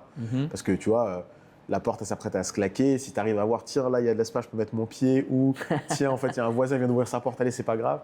Mais il faut savoir réagir vite. Ouais. Parce que c'est ce qui fait qu'un entrepreneur, pour moi, arrive à attirer les meilleures opportunités pour lui, en fait. Bien sûr. C'est savoir agir vite avec le peu d'informations que tu as sur le moment, quoi. Parce que c'est un vrai problème, ça, de ces personnes-là dans l'entrepreneuriat ou qui sont en devenir entrepreneurs, qui prennent trop d'informations, beaucoup plus d'informations qu'ils n'en devraient, qu'ils n'en auraient besoin pour pouvoir passer à l'action. Acheter Exactement. plus de formations, regarder une vidéo YouTube de plus sur des projets qu'ils auraient pu lancer des mois auparavant parfois. Exactement, ouais. Et c'est un peu ce que j'appellerais la malédiction du bon élève, tu vois. C'est de se dire, non, mais il faut prendre un maximum de cours, lire un maximum de livres avant le contrôle. Mais en fait, là, le truc, c'est que comme c'est toi qui décides quand le contrôle arrive, tu mets 10 ans à faire le contrôle, tu vois. L'avantage, c'est qu'à l'école, au moins, le contrôle, il est décidé par un tiers. Donc même si tu prends un max d'infos, tu as ce moment-là où tu n'as pas le choix, tu es obligé d'agir. Mais quand tu es entrepreneur, vu que c'est toi qui mets ce fameux contrôle qui est l'action à faire, tu rentres dans la malédiction du bon élève où tu essaies de faire non, mais il faut que je fasse ce coaching, il faut que je fasse cette formation, il faut que je fasse ci. Non, mais attends, en fait, il faut que je me mette dans un mood et que je vais shadow quelqu'un. Ouais, tu peux faire tous les trucs du monde.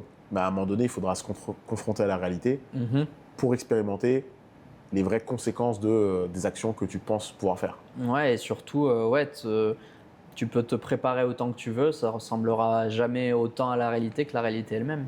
Exactement. Tu peux visualiser autant que tu veux dans ta tête un match de boxe, la patate, elle fera beaucoup plus mal que dans ta tête. Ça, c'est clair. Ok, donc il faut apprendre à se prendre des patates pour être un bon entrepreneur. Il faut agir rapidement.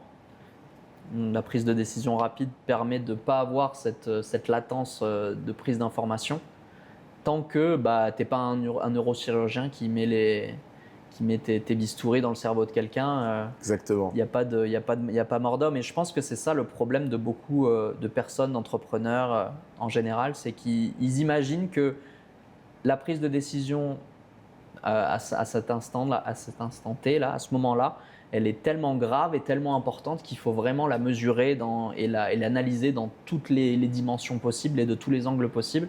Alors qu'en vrai, on ne va pas mourir si on se trompe. Et ça ne va pas transformer notre vie dans 99% des cas. Donc, il ne faut pas avoir peur de faire les choses. Dans le pire des cas, je ne sais pas qui c'est qui disait ça récemment, mais prendre une mauvaise décision business, ça peut être 2-3 mois où c'est galère, ou alors ça peut complètement te débloquer une nouvelle vie que tu n'avais pas imaginé pouvoir avoir auparavant. Exactement. Au début, dans l'intro, on a parlé de ton projet. Teach Easy, ça s'appelle. Exactement. Est-ce que tu peux nous en dire plus? Teach Easy, c'est un SaaS dans le milieu de la formation. Donc c'est un SaaS EdTech, si on veut mettre des mots de start-upper. Je ne comprends pas. C'est une EdTech, Legal Tech. Donc on est dans la technologie de l'éducation et du légal. C'est pour créer des formations en ligne, des écoles en ligne en fait. D'accord. Surtout pour les Français qui font de la formation professionnelle finançable par l'État. Voilà. Ok. Globalement, c'était très très niche à la Donc base. tu as mis un nom anglais pour un projet français. Ouais, ça c'est parfois les contradictions. Les contradictions, quand tu es trop international, tu te dis on va faire un produit très français, mais on a mis un nom en anglais. Voilà. Et du coup, c'est pour les formateurs francophones. Exactement. L'histoire, en fait, c'est fou parce qu'on parlait de résilience, on parlait de claque. Bah là, on est exactement dedans. En gros, 2018, je commence à me dire ok, je veux me décorréler mon temps de mon argent. Donc, je commence à monter d'autres business. Je fais un peu d'e-com, je vois que c'est pas pour moi. Donc là, on parlait d'alignement tout à l'heure aussi, pareil, tu vois. Très Je important. n'étais pas aligné. Bien sûr. Je fais une marque de vêtements, je n'étais pas aligné, c'est pas mon truc, parce que je me rends compte que moi, je veux pas créer de déchets inutiles. Et en fait, je voyais qu'en créant une marque, j'étais toujours dans faut créer de nouveaux t-shirts pour rien, etc. Je voulais pas être dans ça, alors que je porte quasiment toujours les mêmes vêtements, moi. Donc, je me suis dit, allez, je suis pas aligné avec ça. Et en fait, à un moment donné, bah, je crée un business avec un pote, avec lequel je suis beaucoup plus aligné, c'est la transmission de savoir. Ok. Donc, on crée une boîte de formation et on fait des formations d'entreprise, tu vois, classiques. Et du coup, à ce moment-là, on découvre le monde de la formation finançable. Tu peux te faire financer par le CPF, l'OPCO, etc. Donc, on est dans ce truc-là, on kiffe. Et à un moment donné, on voit qu'il y a plein de formations de dev qui se montent. Des bootcamps, tu sais, intensifs pour devenir développeur. C'était très à la mode, ça, en 2019. C'était même le pic, il commençait vraiment en 2019. Tu avais plein de noms connus, le wagon, le réacteur, plein de trucs comme ça, la capsule, que des noms comme ça, le quelque chose, là quelque chose, tu vois. Et du coup, avec un pote, on se dit, la promesse parfois de certains, je ne vais pas dire lesquels, est exagérée. C'était 9 semaines, tu deviens dev, tu trouves un emploi payé 5K par mois. 5K par mois. Les mecs, on n'est pas aux US, on est en France. En France, tu seras payé tes 2K, supplément URSAF, supplément sécurité sociale, avec 3 heures à l'hôpital, tu vois.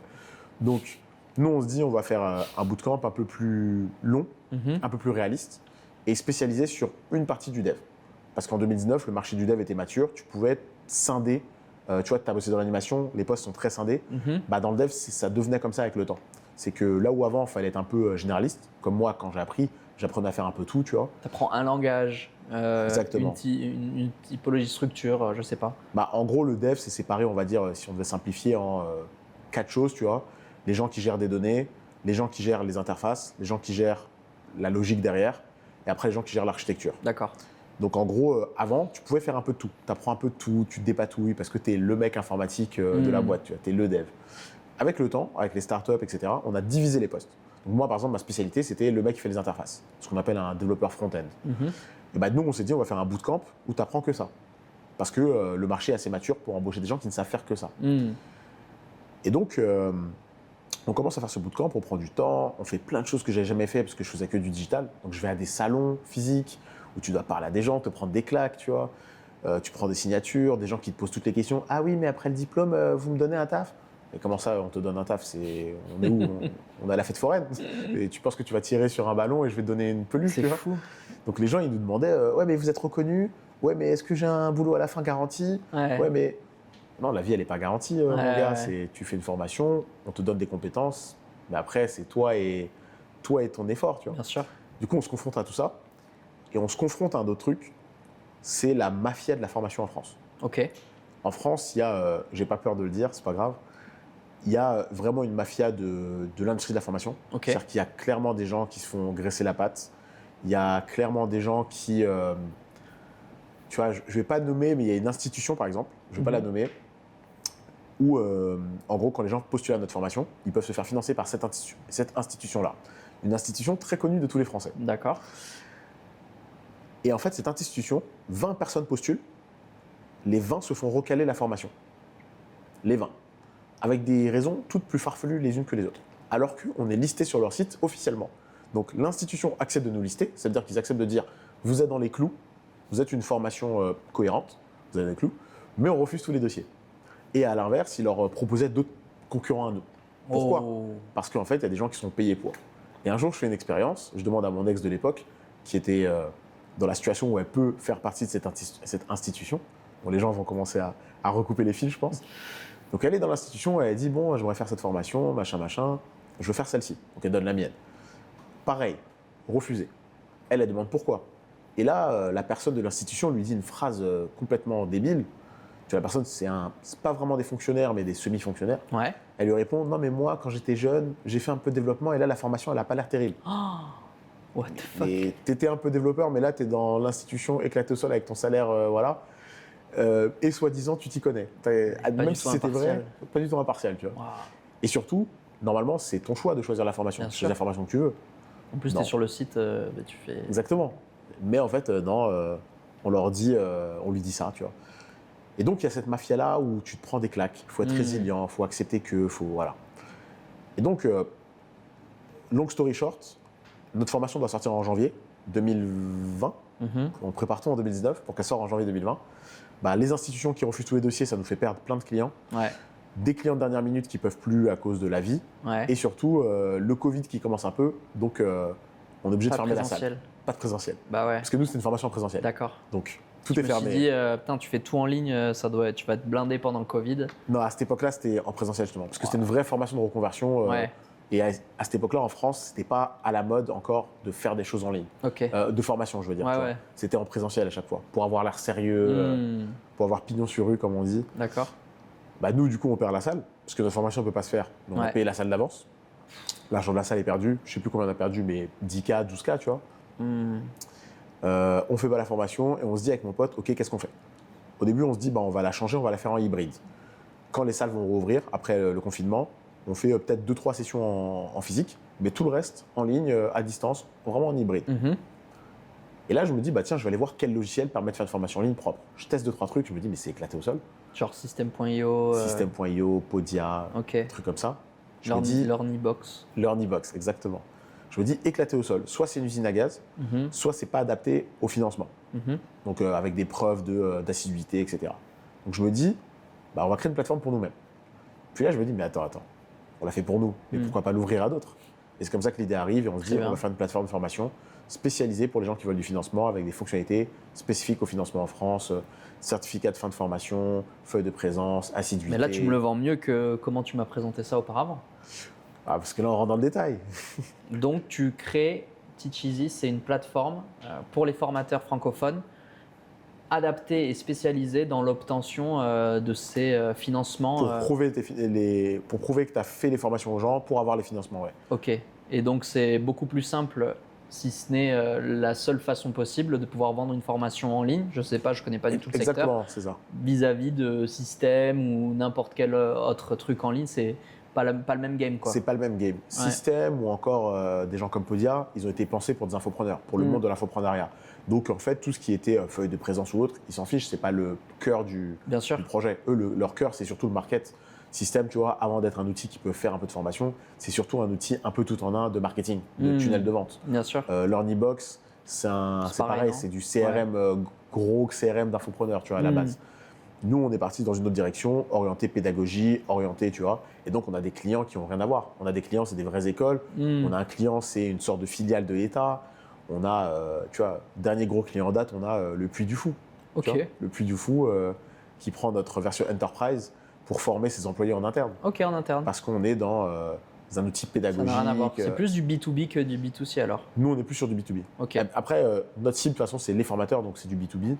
Et alors qu'un système IO, ouais, c'est du B2B, mais infopreneur, donc parfois un peu semi-B2C, tu vois, qui commence une petite activité. Nous, on peut avoir du gros B2B, mais on a aussi des indépendants. Mais voilà, c'est un angle très différent. Bien sûr, on est ouvert à tous les infopreneurs, donc on a aussi plein d'infopreneurs chez nous, parce que c'est un produit qui fonctionne. Mais la cible initiale, c'était ces gens-là qui font du financement. Ok. Et on a des clients un peu partout dans le monde, mais en francophone, quoi. Principalement on est que francophone. Ah, on fait que du francophone. Ok. Donc, français, suisse, belge, Afrique francophone, Maghreb, Afrique de l'Ouest, Afrique centrale, etc. D'accord. Donc, ok. Pas mal de gens. Donc ça fait combien de temps que tu le développes? Ça fait du coup depuis le Covid, quand on n'a pas pu faire notre formation en présentiel. Donc on a eu l'idée vers mars, je crois. Et on a un peu itéré dessus. On avait encore quelques missions à freelance à côté chacun. Et on l'a sorti en novembre 2020. C'est sorti le 24 novembre 2020. Soit, si tu nous regardes, Stan, soit 14 jours après Marketing Mania, qui a sorti Schoolmaker. Donc j'avais bien le seum, Stan. Si tu regardes cette vidéo, sache-le, j'étais bien énervé. Merde. Et parce que du coup, Schoolmaker, qui était un concurrent quasi direct, Ouais. donc c'est pas grave, tu vois, c'est la vie, c'est comme ça. Il faut être résilient.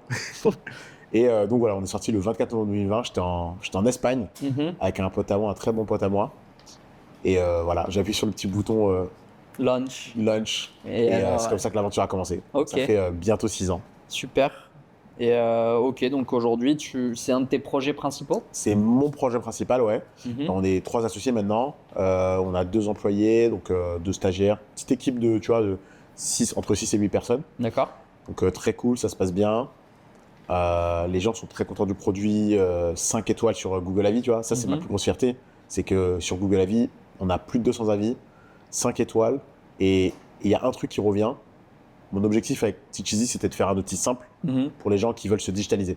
Parce que du coup, pendant le Covid, tu es un formateur en présentiel, il faut que tu t'adaptes, il faut que tu te digitalises. Et mon outil, c'était ça. Et je voulais que ce soit simple. Pas une usine à gaz comme je disais, Learnybox ou autre. Et le commentaire qui revient le plus dans les avis Google, c'est simple et l'équipe, elle est trop sympa. Et là, tu es aligné là. Et là, je suis aligné. Là, c'est vraiment ma plus grosse fierté, tu vois. Super. Magnifique. Est-ce que tu as d'autres projets, des side projects que tu fais? Est-ce que tu aides des gens des fois avec ton expérience? Ouais, il y a eu plein de choses. Quand j'ai créé le compte TikTok notamment, quand j'ai commencé à créer mon compte de branding, c'était pour transmettre, encore une fois. J'ai pu aider plein de gens à travers les vidéos, à travers des lives. J'ai fait quelques conférences payantes, tu vois, j'en ai fait 1 ou 2. Ouais. Et j'ai fait surtout, là récemment, j'ai fait une petite communauté de gens qui veulent créer des SaaS. Ouais. Donc c'est vraiment privé, j'en parle pas trop. Ok. Donc là, j'accompagne des gens, il y a des lives toutes les semaines pour les gens qui ont de vraies questions. Parce que je considère que le contenu aujourd'hui, c'est plus si important qu'avant. Le contenu, tu peux en trouver sur Internet, tu peux faire plein de choses. Tu peux utiliser l'IA. Ce qui est toujours vrai, c'est que tu vas ingérer du contenu, de l'information, tu vas aller dans le réel, tu vas te confronter à des problèmes et tu auras des questions. Et soit tu vas devoir trouver par toi-même la réponse, soit si parfois tu te fais accompagner justement, comme toi tu accompagnes des gens, comme moi j'accompagne, tu peux poser des questions à des gens qui sont passés par les mêmes étapes. Comme tu dis. Des vraies questions. Et ils sont passés par les mêmes étapes que toi. Et même si vous n'aurez pas exactement la même situation, tu as l'input de quelqu'un qui a vécu un peu la même chose que toi, qui peut donner son angle. Et toi, ça te permet de voir comment tu réagis. Tu vois, un peu mieux. C'est ça qui est grave intéressant. Excuse-moi, je sais pas ce que tu allais dire, mais je me permets de te couper. C'est que on nous vend des formations constamment hyper cadrées. Tu vois, step 1, step 2, step 3, step 4. Et le problème, c'est que les gens, ils les prennent à la lettre.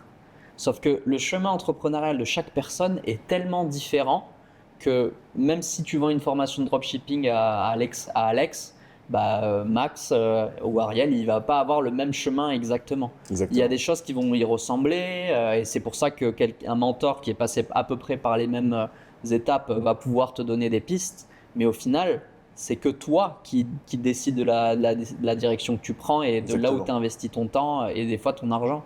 Et ça ressemble que à ton propre chemin et c'est un message que je veux faire passer plutôt de se dire aux gens, même si c'est dur, même si c'est des chemins un peu inconnus et qu'on n'est pas sûr de prendre la bonne décision, etc. Il faut prendre la décision, comme tu disais tout à l'heure, pour pouvoir itérer rapidement et faire son propre chemin.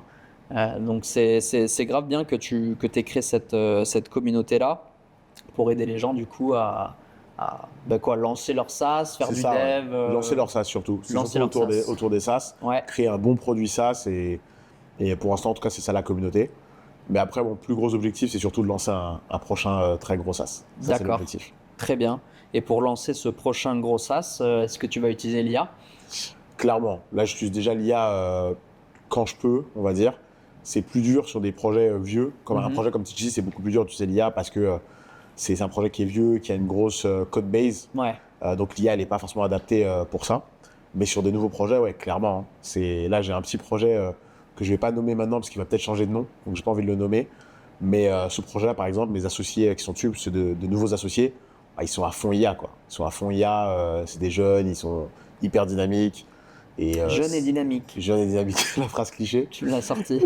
mais du coup, ouais, tu vois, ils sont à fond dans l'IA, ils sont AI native presque. Et donc ça, c'est trop cool.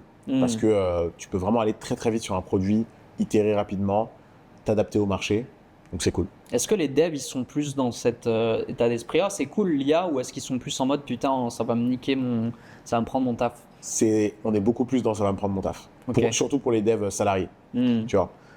Et je dirais même qu'il va y avoir une hécatombe de gens qui étaient devs, qui vont arrêter leur métier, ça commence déjà. Parce que l'IA a créé un problème, pas que chez les devs, mais chez les devs, ça s'est vu énormément et c'est marrant parce que moi je ne l'ai pas vécu ça. D'accord. Je comprends pourquoi ils le vivent. C'est pas que je suis pas d'accord, mais j'arrive pas à... C'est pas un problème pour toi? C'est pas un problème pour moi et j'arrive pas à voir pourquoi ils ne voient pas ce que je vois, mais je comprends. Explique-nous. En gros, les devs, ils considèrent que comme l'IA maintenant peut tout faire, ils n'ont plus de plaisir à dev. Et comme ils n'ont plus de plaisir à dev, il n'y a plus d'intérêt à dev. Et donc, tu as plein de gens qui arrêtent leur carrière en se disant, en dehors même du fait qu'ils ont peur qu'ils vont avoir moins de boulot, c'est juste, mais en fait, j'ai plus de plaisir. Ils ont même plus moins de boulot en plus, ça se trouve. C'est juste une idée de l'évolution et de... Pour certains salariés, ils ont quand même moins de boulot. Ouais. Parce que les boîtes se mettent à réduire les effectifs en se disant, bah, si avec 10 devs, je peux faire mieux qu'avec 15 devs, bah, je me sépare de 5 devs. Bien sûr. Donc, mais dans la réalité des choses, par rapport à ce que tu dis, c'est juste une histoire de ça c'est beaucoup plus facile à faire. Du coup, en fait, c'est une histoire d'ego. Les mecs, ils ont tellement l'ego de se dire j'étais dev, regardez-moi, je peux faire un. Tu sais, avant, tu avais ça quand même. C'est une réduction de statut du fait qu'une machine puisse faire le travail d'un dev. Il n'y a pas. Tu vois, avant, tu étais dev, c'était trop stylé. Maintenant, c'est toujours stylé, hein, je ne dis pas le contraire. Mais peut-être que les devs, ils se disaient ouais, je fais des trucs, je fais des sites, je fais des apps, voilà, c'est trop important en ligne maintenant. Et aujourd'hui, peut-être que leur cousine qui a 15 ans, elle va coder un truc, elle vient de coder un truc de fou juste avec ses idées et il se dit voilà. Donc c'est quand même une réduction de statut peut-être. Je pense qu'il y a un mélange de deux choses. Il y a clairement un côté ego où en fait, tu as beaucoup plus de gens qui vont te dire mais regarde, de toute façon, ton métier, moi je peux le faire en rapide et ça va énerver des gens. Clairement, il y a l'ego qui va être touché un peu. Mais je pense qu'il y a aussi ce truc de, tu vois, en fait, les devs, on est un peu, pour certains d'entre nous, on se sent comme des artistes. On se dit, il y a un craft, il y a un artisanat dans le dev. Tu vois, les gens de l'extérieur, ils peuvent se dire, bah, quel artisanat, c'est des chiffres, voilà, tu vois, c'est technique, tu vois. On se dit pas qu'il y a un artisanat, mais en fait, pour nous, les devs, si, on se sent comme des artisans. Parce qu'on va passer du temps à faire ce petit algorithme, à faire cette petite optimisation pour que le site il soit rapide, à faire ce petit truc. Et donc, tout ça, ça fait que si demain c'est l'IA qui fait tout ça, tu as l'impression, tu vois, c'est l'équivalent d'un menuisier qui demain, là où avant il ponçait son truc, tu vois, il mettait sa petite huile pour la, je sais plus c'est quoi le terme quand tu mets un peu d'huile là pour la polir, tu vois. Ouais. Bah en fait aujourd'hui non, c'est comme si tu avais une machine, tu appuies sur un bouton et t'attends. Tu mets ta planche et elle ressort. Et elle ressort, hop, tout est bien. Ouais. Bah, en fait, tu as perdu ce petit plaisir de même toi, tu étais concentré pendant peut-être 1 heure parce que c'était pas forcément une tâche dure, mais c'était une tâche chronophage, mais qui te mettait dans un moment de concentration, tu vois, dans un deep work, un état de flow que tu aimais, tu vois. Et bah là, tu l'as plus. Et donc, il y a des gens qui ont vraiment, je pense, corrélé leur métier à ça, au fait d'écrire du code. Alors que moi, par exemple, pourquoi je ne l'ai pas mal vécu, ça, c'est parce que depuis le début, j'ai jamais appris le code pour la beauté du code, j'ai appris le code pour créer des choses. T'es pas un dev, t'es un créateur. Moi, je suis un créateur. Et donc, le code, ça n'a toujours été qu'un outil pour créer des choses. Donc, si aujourd'hui, l'outil, c'est l'IA, bah tant mieux. Parce que derrière, c'est moi qui prends l'arbitrage humain de quelle décision je fais avec l'outil. Et en fait, il y a beaucoup de gens qui confondent les deux. Ils se disent, ouais, mais non, c'est l'IA qui décide. Oui, bah si tu promptes comme un sagouin en disant, invente-moi le prochain Fais-moi Facebook. le truc. Ouais, fais-moi le truc. Oui, bah là, t'as Fais-moi rien 20 000 fait. balles. Alors qu'en fait, c'est pas ça.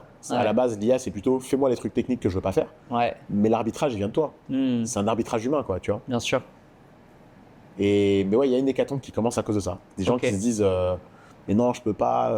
Comme avec la musique, le nombre de gens que je connais qui disent, non, mais les musiques générées par IA, c'est nul. Bah, ça dépend. Si tu as juste dit, fais-moi le prochain hit, oui, c'est nul. Ouais. Mais si tu as utilisé l'IA pour itérer sur des petites boucles, Bien pour sûr. dire, non, ça, j'aime pas, fais-moi ci, fais-moi ça, tu es juste devenu un chef d'orchestre, comme il y en a dans la vraie vie. C'est clair. Donc, c'est toujours artistique dans une certaine mesure, tu vois. Bien Moi, sûr. c'est ma philosophie sur le sujet, en tout cas. Je suis d'accord. Et du coup, est-ce que tu arrives à insuffler à cette ancienne génération de devs cette envie de devenir eux-mêmes des créateurs ou des entrepreneurs, des porteurs de projets, ou c'est compliqué?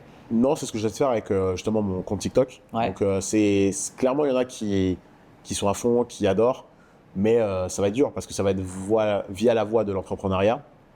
C'est pas pour tout le monde l'entrepreneuriat, selon toi? Je pense que n'importe qui peut devenir un entrepreneur, mais c'est pas pour tout le monde. Ok. Ça peut être n'importe qui, tu vois, c'est entre guillemets accessible à tout le monde, mais tout le monde n'aura pas la volonté, la résilience pour aller au bout. ou même parfois juste une situation qui est indépendamment de toi. Tu vois, tout le monde n'est pas dans les bonnes conditions au moment T pour le faire. Tu vois. Mais pour moi, effectivement, c'est n'importe qui à la base pourrait faire de l'entrepreneuriat. Et tu trouves qu'il y a de plus en plus d'entrepreneurs et de plus en plus jeunes? Enfin, ça, c'est une question pas du tout ouverte, du coup. J'aurais pu la poser en mode ouverte, mais moi, ce que je vois, du coup, c'est qu'il y a de plus en plus d'entrepreneurs et de plus en plus jeunes. Tu le vois comment, toi, ça? Pareil, ouais. Ouais. C'est beaucoup plus d'entrepreneurs jeunes qu'avant. Je pense la raison est simple, c'est les réseaux sociaux. Les réseaux sociaux ont permis à des jeunes qui étaient dans une situation où à l'époque justement ils n'auraient pas vu de porte de sortie.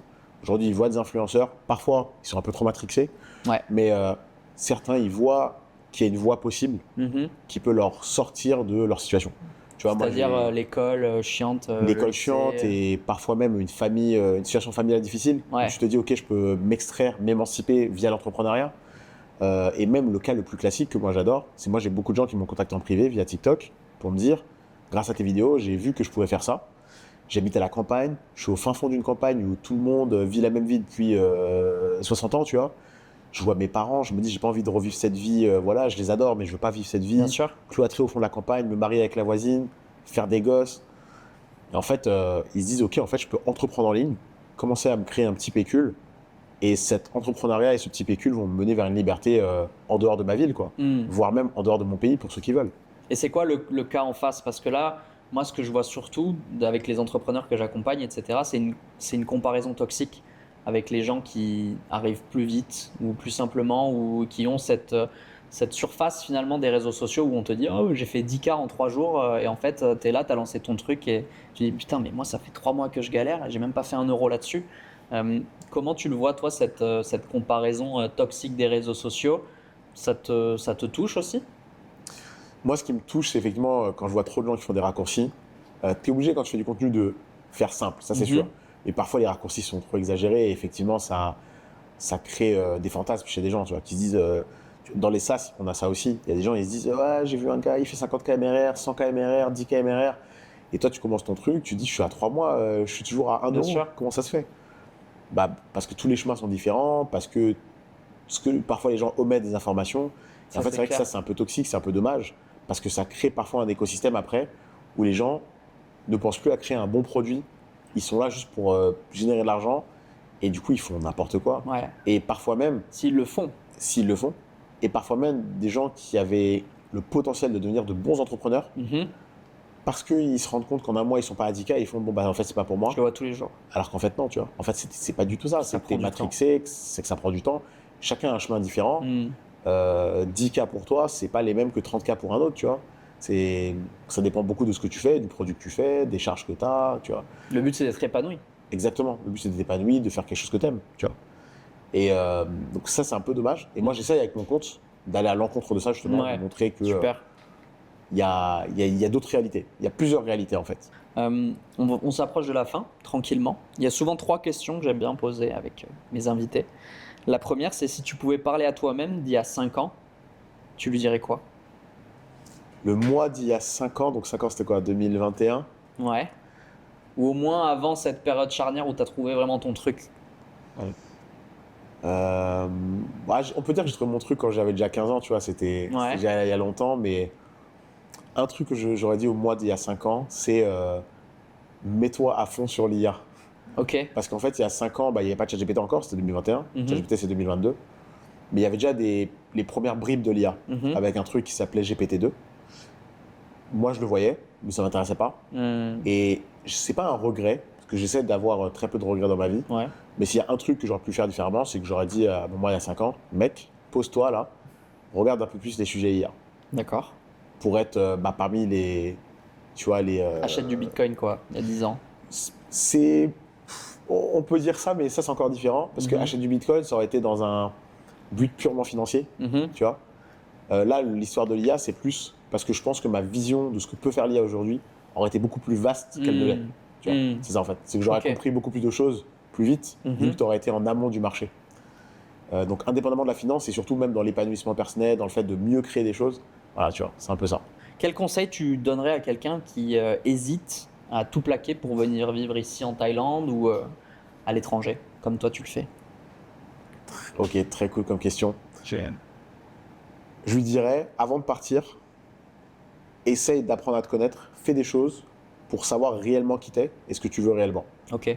avant de partir. Parce que partir, ça n'efface pas les problèmes. Au contraire, parfois, ça les accentue. C'est vrai que de vivre à l'étranger, ils sont dans ta valise quand tu te casses tes soucis ou tes patterns, etc.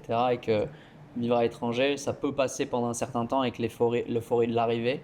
Mais après, les problèmes, ils reviennent au galop, tes façons de fonctionner, etc. Et ça exacerbe ou ça découvre ce qui était déjà là, finalement.